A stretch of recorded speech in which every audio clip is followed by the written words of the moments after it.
घर खरीदने का सपना, बच्चों की पढ़ाई, मेडिकल इमरजेंसी और रोजमर्रा के बढ़ते खर्च, इन सब के बीच देश का मिडिल क्लास लोन पर डिपेंड हो जाता है। आसान लोन, क्रेडिट कार्ड और डिजिटल फाइनेंसिंग ने जरूरत के समय राहत तो दी, लेकिन कई परिवारों के लिए अब यही कर्ज गहरी चिंता का विषय बन गया।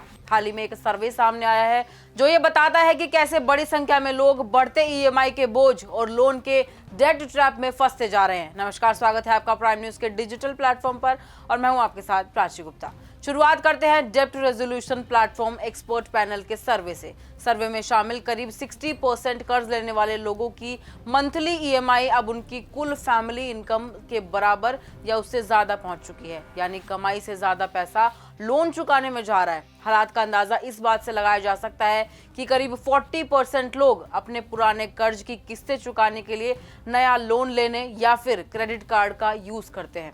फाइनेंशियल एक्सपर्ट्स का कहना है कि जब कोई व्यक्ति पुराना कर्ज चुकाने के लिए नया कर्ज लेता है तो वो सीधे तौर पर डेट ट्रैप में फंस जाता है। आमतौर पर यह माना जाता है कि लोग सिर्फ लग्जरी लाइफस्टाइल और महंगे गैजेट्स के लिए ही कर्ज लेते हैं, लेकिन इस सर्वे के आंकड़े एक अलग ही तस्वीर पेश करते हैं। 26% लोगों ने मेडिकल इमरजेंसी के चलते लोन लिया, वहीं 22% ने बच्चों की पढ़ाई या फिर शादी जैसे बड़े खर्चों के लिए। इसके अलावा 80% ऐसे लोग हैं जिन्होंने नौकरी या फिर बिजनेस में मंदी के कारण लोन लेना पड़ा, जबकि 15% लोगों ने सिर्फ अपने घर के रोजमर्रा के खर्च को पूरे करने के लिए लोन लिया। ये आंकड़े साफ बताते हैं कि बढ़ता हुआ कर्ज केवल कंज्यूमर स्पेंडिंग का नतीजा नहीं, बल्कि आम आदमी पर मंडराता आर्थिक दबाव है।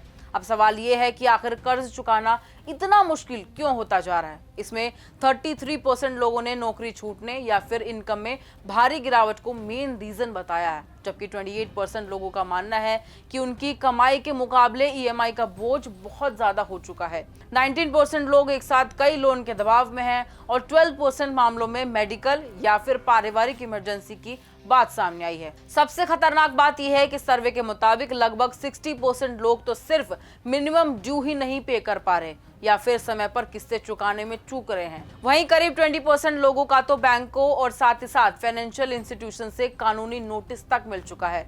एक्सपर्ट्स का कहना है कि घर, शिक्षा या बिजनेस जैसे जरूरी कामों के लिए कर्ज लेना अपने आप में गलत नहीं है, यह आगे बढ़ने का साधन भी बन सकता है, लेकिन जब ईएमआई का बोझ आपकी कुल क्षमता से ऊपर निकल जाए तब सिचुएशन खराब हो जाती है। तो जरूरत के समय राहत के लिए लिया गया लोन अगर सही प्लानिंग के साथ न संभाला जाए तो भविष्य को ये पूरी तरीके से अंधेरे में धकेल सकता है। एक्सपर्ट्स का कहना है कि कोई भी नया लोन लेने से पहले अपनी इनकम, सेविंग्स और बजट को देखकर ही आगे का लोन ले। फिलहाल के लिए इतना ही। ऐसी तमाम अपडेट्स के लिए जुड़े रहें प्राइम न्यूज के डिजिटल प्लेटफॉर्म के साथ।